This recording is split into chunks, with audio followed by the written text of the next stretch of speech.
नमस्कार जंटी में स्वागत है आपका। मैं हूं योगेंद्र। आप देख रहे हैं बड़ी खबर और बड़ी खबर में हम बात करेंगे डिफेंस डे की। 15 जनवरी को सेना परेड का आयोजन किया जाता है और सेना दिवस का 78वां ये दिवस होगा। 78 ईयर सेना के इतिहास में कई तरह के रिफॉर्म्स भी देखे गए हैं, कई इनोवेशंस भी किए गए हैं और आत्मनिर्भर भारत की ओर सेना इस वक्त है। डीआरडीओ ने काफी काम भी किए हैं। 1949 से 2025 तक के अगर सफर की हम बात करें तो बहुत सारे वेपन्स आप स्क्रीन पे भी देखेंगे। इस दरमियान कई युद्ध भी हुए, कई हमने मित्र राष्ट्रों के साथ या यूएनओ के शांति सेना में भी काम किया। उतार चढ़ाव सेना ने कई देखे, सब देखते हैं। और आज हमारी सेना एक उस मजबूत स्तंभ की तरह कहा जा सकता है जो पूरी तरह से मजबूती के साथ में किसी भी मंसूबों को जो इधर नापाक इरादे से देखने में कुचलने के लिए भी मजबूत है। इस सफर को अगर हम यूं देखें तो कई बार इस तरह की स्थितियां भी बनी कि सेना को जवाब भी देना पड़ा। लेटेस्ट ऑपरेशन सिंदूर भी आपने देखा। जमीन और पैदल लड़ाई से लेकर के आज तकनीक आधार की लड़ाई दुनिया लड़ रही है, हमारी सेना भी उसमें पीछे नहीं है। तो सेना के इस सफर, शौर्य और अदम्य साहस को लेकर के आज हम चर्चा करेंगे, क्योंकि रिलेवेंट डे है। 15 जनवरी सेना परेड होगी और पहली बार कमांड से बाहर निकल करके, यूं तो देखें कि दिल्ली के बारे में 3 शहरों में परेड हुई है, लेकिन वो कमांड में हुई है। पब्लिक के बीच ये परेड पहली बार हो रही है, जिसका सौभाग्य राजस्थान के जयपुर को मिला है। करीब 6 किलोमीटर लंबे उसमें ये होगा। इससे पहले एग्जीबिशन लगी है और एग्जीबिशन को मैं खुद भी वहां जाकर के देख के आया हूं, कैसे मानव रहित व्हीकल्स हैं, हमारे रेकी व्हीकल्स, डीआरडीओ ने कितना काम किया है, ऐसे वेपन्स। और इस एग्जीबिशन में ऑपरेशन सिंदूर के दौरान जो कुछ वेपन्स हमने काम लिए वो भी वहां पे डिस्प्ले किए गए हैं। तो चलिए हम चर्चा शुरू करेंगे। इस पूरे सफर को भी समझने की कोशिश करेंगे, कैसे क्या रहा और भविष्य में क्या हमें और आगे बढ़ने के लिए कुछ इस और काम करने की आवश्यकता है। तो हमारे साथ इस चर्चा में मौजूद हैं पूर्व ब्रिगेडियर भगवान सिंह जी, जो लंबे समय तक बड़ी जटिल ऑपरेशंस में इन्होंने अपना अदम्य साहस का परिचय दिया है। हमारे साथ कर्नल हिमांशु सिंह जी हैं और पूर्व लेफ्टिनेंट जनरल एसपीएस कटेवा साहब हमारे साथ में जुड़ रहे हैं। ऑपरेशन कारगिल रहा हो, 1971 के वॉर हो, वो तमाम चीजें भगवान सिंह जी ने और उन्होंने देखी हैं। मैं सिंह साहब आपके पास में आना चाहूंगा। सेना 1949 आजादी के बाद में, क्योंकि ब्रिटिश जो सेना थी उसके बाद में आर्मी के इंडियन आर्मी को बनाना था, वो 1949 15 जनवरी को उसे तैयार किया गया। और तब से अब तक का अगर हम सफर देखें, आपने भी जो देखा होगा रिटायरमेंट के पहले जब आप सर्विंग थे, तो कितना बदलाव देख रहे हैं सेना में, और समय की जरूरत के साथ वाकई हम कहां पर खड़े हुए दिखाई देते हैं कि हम तकनीक के लिहाज से सेना के लिए जो इक्विपमेंट्स होने चाहिए उससे क्या वेल हम इक्विप्ड हैं। नमस्कार योगेंद्र जी एंड आपके दर्शकों को भी नमस्कार। सेना में बदलाव तो है, समय के अनुसार बदलाव तो हर वक्त होता है, हर जगह होता है, हर किस्म के इंस्टीट्यूशन में होता है। फौजों में भी काफी बदलाव है, देश में भी काफी बदलाव है। लेकिन जो नहीं बदला है वो ये है कि जो हमारी सेना का जज्बा, उनकी जो परफॉर्मेंस और जनता का उनके प्रति प्यार, वो बरकरार है। वो शायद शुरू से लेके आखिर तक, एटलीस्ट मैं 62 से आगे देख रहा हूँ, मेरे ख्याल से जो जनता का हम लोगों को सम्मान मिला है और जनता से जो प्यार मिला है, और आर्म्ड फोर्सेस ने जो जनता की आकांक्षाएं हैं उनको किस तरह से किसी भी ऑपरेशन में पूरा किया है, ये हमारी फौजें खरी उतरी है। इसलिए मैं देखता हूं कि समय के अनुसार लड़ाई के का कैरेक्टर बदली हो जाता है, उसकी नेचर बदली तो नहीं होती, लेकिन कैरेक्टर बदली हो जाता है। किस किस्म के हथियारों से हम 48 में लड़े थे, 62 में लड़े थे, 65, 71, और आज किन हथियारों से हम लड़ रहे हैं, उसमें काफी अंतर है। दूसरा, देखिए, ये जो आर्म्ड फोर्सेस डे है, सेना दिवस, ये आजादी में आपको जनता में किसी को सवाल उठ सकता है कि 47 में जब आजाद हुआ तो ये 49 से हमने क्यों शुरू किया। हमारा जी कमांडर इन चीफ पहले फील्ड मार्शल करियप्पा बने, वो 49 में बने, तो 47 में कौन बना। एक्चुअली जो हमारा ब्रिटिश गवर्नमेंट के साथ में जो एक्ट था ब्रिटिश गवर्नमेंट का, उसके मुताबिक उनका जो कमांडर इन चीफ था वो 2 साल तक पाकिस्तान और इंडिया में वो लगातार रहने थी। ये बड़ी बड़ी इम्पोर्टेंट चीज है कि हमारी आजादी के बाद में भी देश तो आजाद था, लेकिन हमारी फौजें ब्रिटिश हुकूमत के अंडर में ही थी। British army commander in chief ही था बूचर, और पाकिस्तान का भी वही था। तो इस यही वजह है कि जो 48 की लड़ाई हुई उसमें हमारी सेना के हाथ बंधे हुए थे, इन अ सेंस दैट हमें आजादी नहीं थी कि हमारी फौज को हम कमांड कर सकें, क्योंकि वो जनरल बूचर के अंडर में थी और हुक्म उनका ये था आपस में दोनों को, ना तो पाकिस्तानियों को लड़वा सके, लड़ने दिया, ना हमको लड़ने दिया। नतीजा ये हुआ कि पाकिस्तानियों की तरफ से रेगुलर फौज आने की बजाय उन्होंने ये तो दहशतगर्दी होते हैं आजकल इनको ये बोलते हैं, ये ट्राइबल्स थे, उनको हथियार देके थोड़ी छोटी मोटी ट्रेनिंग देके उनको भेजा और श्रीनगर के ऊपर कब्जा करने के लिए उनको भेजा। इधर हमारी फौज ने पुलिस एक्शन, क्योंकि ये एक पुलिस एक्शन के हिसाब से हमें पुलिस ने उनका सामना किया वहां पे जे.एंड.के में, लेकिन जो पुलिस नहीं कर सकी तो पर फोर्स हमको हमारी आर्मी भेजनी पड़ी और फर्स्ट सिख का एक जत्था सबसे पहले श्रीनगर में उतरा। और वो चूंकि एक प्रोटेक्स्ट ये था कि हरी सिंह जो वहां का सॉवरेन था एक किस्म से, उन्होंने राजा हरी सिंह ने उन्होंने हमें इनवाइट किया आर्म्ड फोर्सेस को, और उनके रिक्वेस्ट के ऊपर हमने हिस्सा लिया। सो इसलिए 48 की जो लड़ाई लड़ी वो थोड़े हम पाबंदी के साथ में लड़ी, तो वो एक स्क्रिमिश ही कह सकते हैं। और जो आजकल उग्रवादी एलिमेंट्स से लड़ाई होती है उस किस्म की लड़ाई तो नहीं कह सकते, लेकिन उनको सिविलियंस को पीछे खदेड़ना और फिर हमें कब्जा करते जाना आगे, तो वो थोड़ा चूंकि हमारी फौज भी तैयार नहीं थी, वो लोग भी तैयार नहीं थे, तो दोनों की ट्रेनिंग, उन दोनों का जो इलाके के बारे में ज्ञान वो तकरीबन बराबर था, लेकिन फिर भी क्योंकि हमारी फौज थी वो सिविलियन टाइप थे, तो वो हार गए और हम जीत गए उसमें। हालांकि वो जीत कंटिन्यू नहीं रह सकी आगे तक।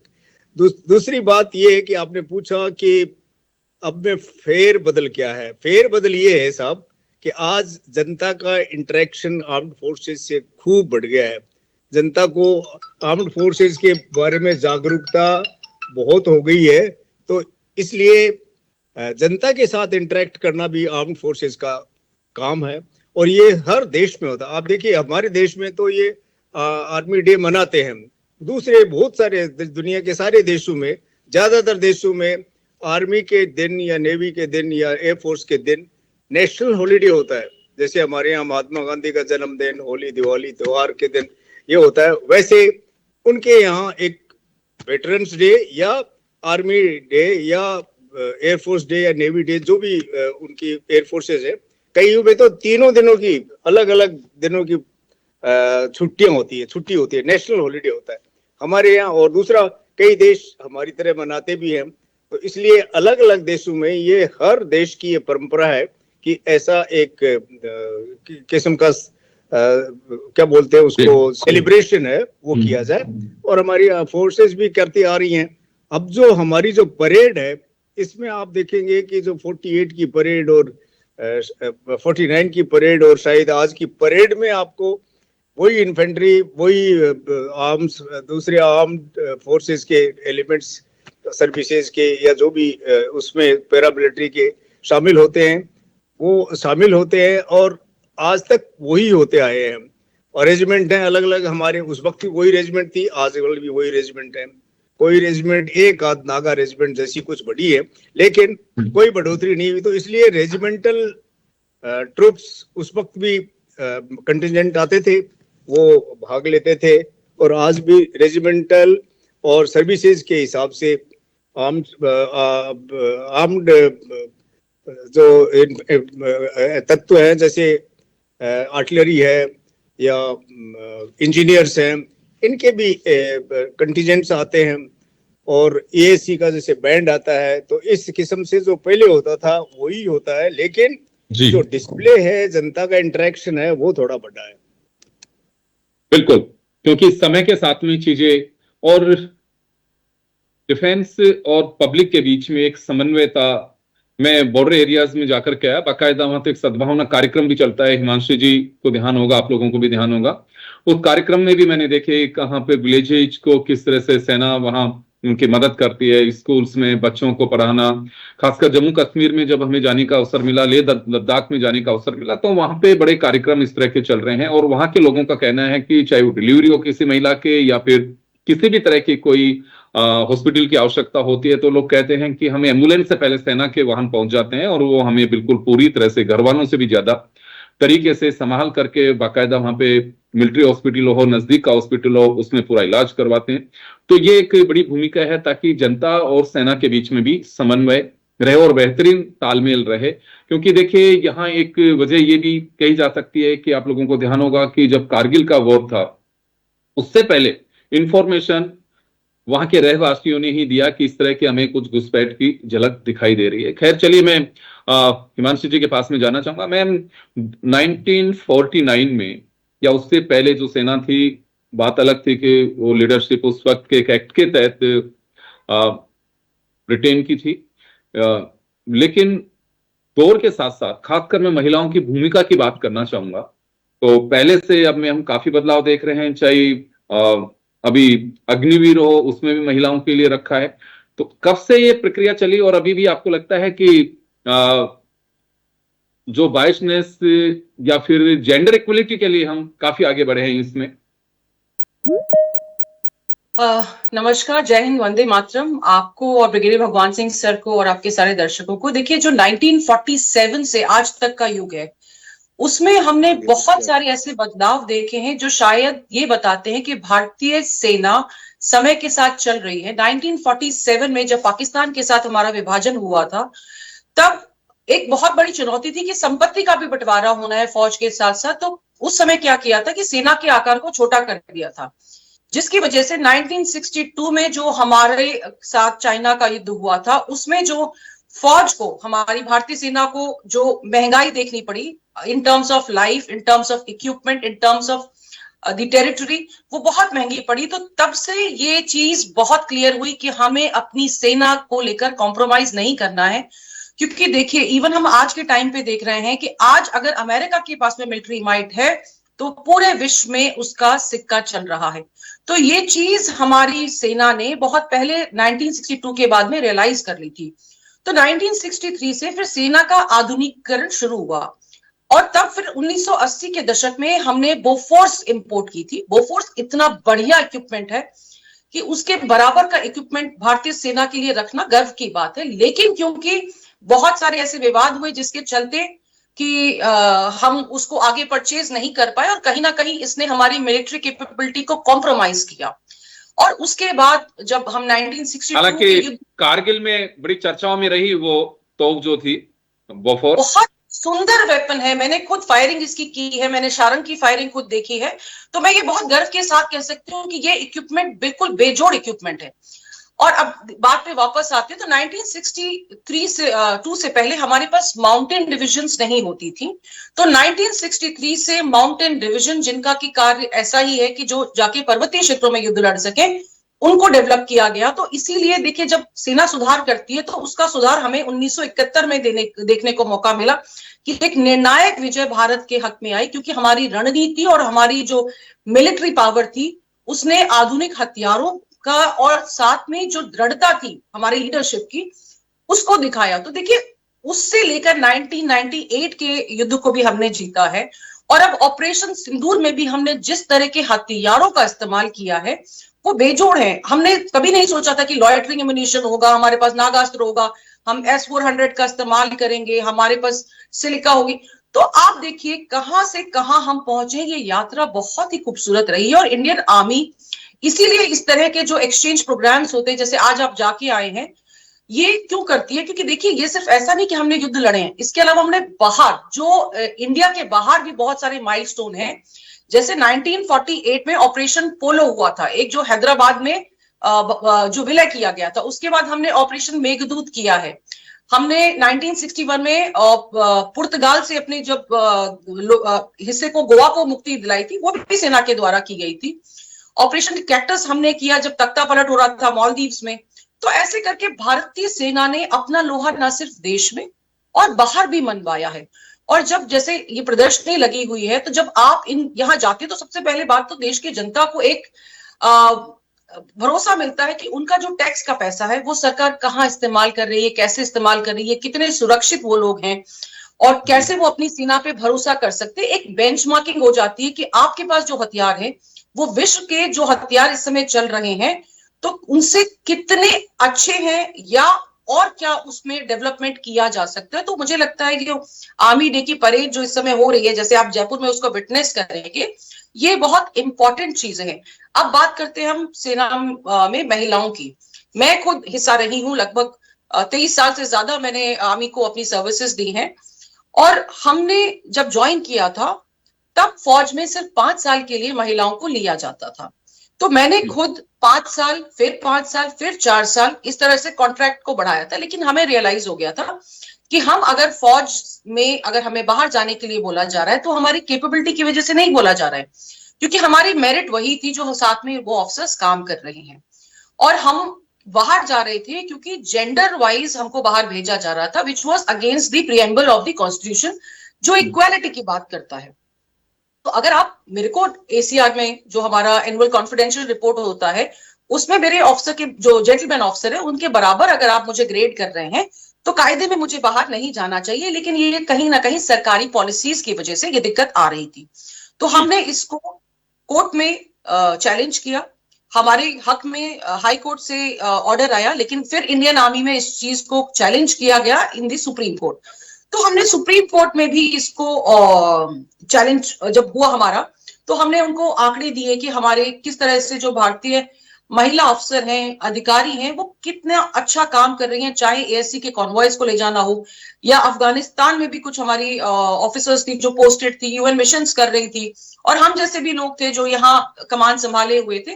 तो कहीं ना कहीं ये एक बहुत बड़ा माइलस्टोन आया जब परमानेंट कमीशन भारत में महिलाओं को दिया गया। और उसी की वजह से देखिए आज ये चीजें अग्निवीरों के लिए भी खुली है, महिला अग्निवीर सीएमपी वगैरह में जो आ रही हैं, तो ये बहुत सुंदर चीज है। और समय के साथ क्योंकि भारत ये बदलाव ला रहा है, आप अपनी महिलाओं को just because of the gender फौज से बाहर नहीं रख सकते। उनको आपने बहुत तरीके से ऐसी चीजों में इस्तेमाल करना है जो उनका सशक्तिकरण है। जैसे आपके सिग्नल हो गए, आपके इंजीनियर्स हो गए, आपके जहां पे वो 1-on-1 कॉम्बैट में दुश्मन के साथ नहीं आ रही है। और हमने देखिए ऑपरेशन सिंदूर में देखा कि अगर हमने अपनी महिलाओं पे भरोसा किया तो उन्होंने हमें रिजल्ट भी दिए। तो कहीं ना कहीं ये बहुत प्रोग्रेसिव सोसाइटी का एक मैं कहूंगी प्रतिबिंब है। और जहां आप लद्दाख की बात कर रहे थे, देखिए मैंने लद्दाख में सर्व किया, तो वहां पर हम एक स्कूल चलाते थे, सद्भावना स्कूल। मेरा खुद का बेटा, क्योंकि लद्दाख में हमारे पास स्कूलिंग फैसिलिटीज और कुछ नहीं थी, तो मेरा खुद का बच्चा उस स्कूल में पढ़ा है। और ये बहुत ही अच्छे स्कूल्स होते हैं। और सेना क्योंकि समाज का दर्पण है, समाज से ही निकलती है, समाज का हिस्सा है, तो इस तरह के जब कार्यक्रम होते हैं तो एक दूसरे पे भरोसा बढ़ता है, एक दूसरे के लिए रिस्पेक्ट बढ़ता है।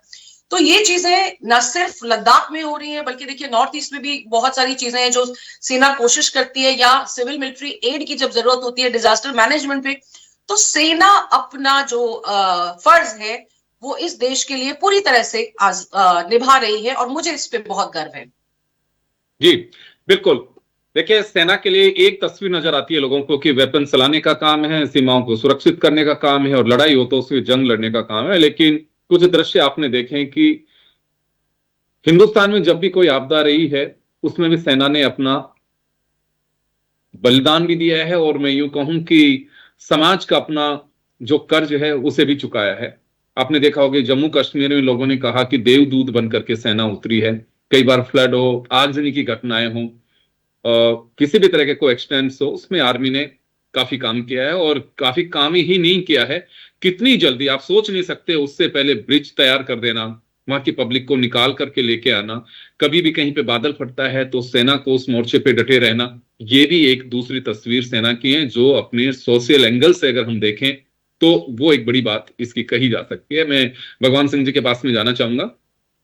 सर, अब तो पहले हुआ करता था, मैं उन वेपन्स से भी रूबरू हुआ, महाजन फील्ड फायरिंग रेंज में भी, जैसे केएमपी और बीएमपी, K9 जैसी हमने तोप खुद ने तैयार साउथ कोरिया के सहयोग से किया है, मेक इन इंडिया के रेकी व्हीकल्स हमने किए हैं, ऐसे कैमरे हमने तैयार किए हैं। हाँ, इजराइल से कम रेंज के हो सकते हैं, लेकिन अभी भी हम, चाहे कोहरा हो, नाइट विजन हो, दिन हो, कैसे भी स्थिति हो, उससे निपटने के लिए हमारे पास में वो वेपन्स हैं, क्योंकि ऑपरेशन सिंदूर ने ये तय किया कि टेक्नोलॉजी के आधार पे अब युद्ध होगा, अगर कहीं पे भी किसी भी होगा। ये तो एक केवल महज हम पाकिस्तान और भारत की बात कर रहे हैं, नहीं, दुनिया के किसी भी मुल्क में देख लीजिए, कब्जा करने के लिए सेनाएं वहां जा रही हैं, लेकिन अब दूर से आप अपनी टेरिटरी में बैठ करके दूसरे की टेरिटरी में जाकर के और अपने टारगेट को अचीव कर सकते हैं, डिस्ट्रॉय कर सकते हैं। ये एक तकनीक बदलाव हम देख रहे हैं, तो उस स्तर पे हम देखें तो काफी आगे हम पहुंच चुके हैं इसमें। यस, इसमें तो कोई डाउट नहीं कि हमने प्रोग्रेस किया है, लेकिन हमारी जो आर्म फोर्सेस को मॉडर्नाइजेशन की जो स्थिति है वो इतनी संतोषजनक नहीं है। क्यों नहीं है? क्योंकि आप देखिए कि आज के दिन कोई कहीं से टैंक खरीद लिया, एयरक्राफ्ट खरीद लिया, फाइटर प्लेन्स खरीद लिए, कोई शिप खरीद लिया और आपके पास आपके बेड़े में उनको शामिल कर लिया तो आपकी ताकत बढ़ गई। नो, उससे कोई फर्क नहीं पड़ता आपके पास कितने राफेल हैं, कितने आपके पास टैंक हैं, कितने बाकी गन्स हैं। व्हाट मैटर्स इज जो लड़ाई का जो तरीका ही बदली हो गया। आज आप देखा ट्रंप ने किस तरह से एक बंदे को अपने एक राष्ट्राध्यक्ष को उठा लाया साहब, किसी को पता नहीं लगा, छू तक नहीं हुआ। तो आप ये ताकत कहाँ से आएगी? आप ये ताकत बनती है आपके सैटेलाइट बेस्ड कम्युनिकेशन हो आपके पास। अब आप हालांकि मुझे तो इतना पहले बड़ा गर्व था, मैंने सोचा था कि हमारा जो स्पेस प्रोग्राम है वो बहुत आगे बढ़ चुका है, बहुत अच्छा कर रहे हैं हम। बट मैं अभी कोई मीडिया में देख रहा था किसी के लेख, किसी एक्सपर्ट के, तो वाकई डिसअपॉइंटिंग है कि जैसे एक उदाहरण दिया उन्होंने कि हमने पूरी साल में 10 सैटेलाइट्स लॉन्च किए और चाइना ने 19 घंटे में 15 सैटेलाइट्स लॉन्च कर लिए। नाउ ये कैपेबिलिटी आपके पास लॉन्चिंग पैड्स नहीं है, आपके पास बाकी वहां पे जो सैटेलाइट्स है उनको नेविगेशन के लिए जो टेक्नोलॉजी चाहिए वो नहीं है आपके पास। आप मंगलयान और चंद्रयान और कहीं भी पहुंच जाओ, लेकिन अल्टीमेटली व्हाट मैटर्स इज आप जमीन पे जिस हिसाब से आपको पिन पॉइंट टारगेट चाहिए, ड्रोन्स भेजने हैं आपने, कोई भी मिसाइल भेजने या कोई भी आर्सेनल भेजना है आपने, तो उसके लिए आपको कम्युनिकेशन, और कम्युनिकेशन भी एक कम्युनिकेशन नहीं, कमांड कंट्रोल और जो कमांडर्स हैं फील्ड में उनका सबका तालमेल एक नेटवर्क में, नेटवर्किंग आपका नहीं है तो आप, और networking based on satellite. Now networking आपका नहीं है तो फिर आप क्या लड़ाई लड़ोगे? ऑप सिंदूर में हमारी मजबूती क्या थी? We were better off than Pakistanis. किस बात में हम ज्यादा थे? हम पिन पॉइंट टारगेट को हिट कर सकते थे, ये हमारी काबिलियत थी। तो यदि ये काबिलियत हमारी है, और हमारा एडवर्सरी कौन है? पाकिस्तान कोई खास नहीं है हमारा एडवर्सरी, और पाकिस्तान है तो भी आगे चाइना ही मिलेगा आपको वहां भी। तो चाइना का इक्विपमेंट, चाइना की उनको गाइडेंस, चाइना की इंटेलिजेंस, चाइना का कम्युनिकेशन, ना ये सारा यदि चाइनीज हैं तो चाइनीज और हम कहाँ हैं? हम और चाइनीज में कम से कम भी 20 साल का फर्क है, आप ये देखिए।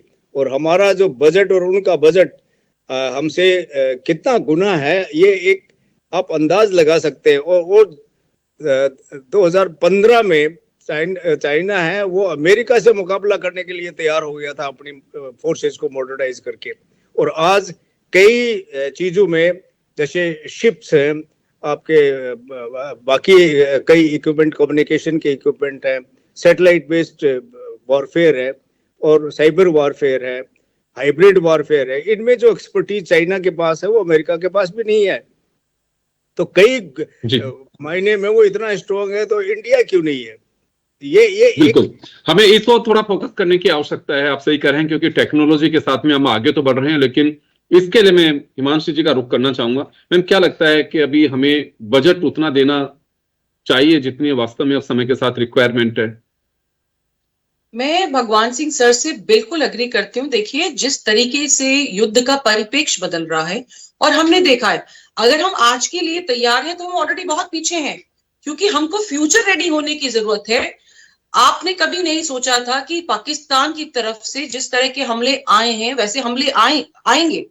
और जैसा कि जनरल विपिन रावत साहब ने कहा था कि हमको वॉर सिर्फ एक फ्रंट पे नहीं लड़ना है, हमें 3.5 वाला वॉर लड़ना है। तो क्या हम उस युद्ध को लड़ने के लिए सक्षम हैं? देखिए, बांग्लादेश में इतना बवाल हुआ और क्या हमने उस पर कोई प्रतिक्रिया दी? हमने कोई प्रतिक्रिया नहीं दी, क्योंकि हम समझते हैं कि बांग्लादेश किसका प्रॉक्सी है? पाकिस्तान का। पाकिस्तान किसका प्रॉक्सी है? चाइना का।